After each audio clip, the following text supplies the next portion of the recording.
Hitler has captured the nation's imagination, Ditrik. Bravery is a rare commodity. You will go to England as our spy. What good is the church if it doesn't speak for the victims of the state? The church's job is to kindle peace. Peaceful. Oh, you mean silent? I need you to understand that your life will not be the same after I speak these words. We have devised a plot to assassinate the Führer.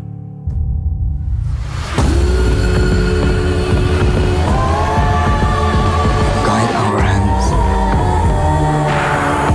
Guide our trembling hands. God sent Germany a true savior!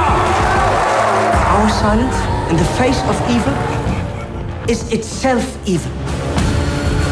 Words aren't words anymore, Ditrik. They're nooses, bullets. This is a trigger that cannot be unpulled. God forgive us if we do this. Will he forgive us if we don't?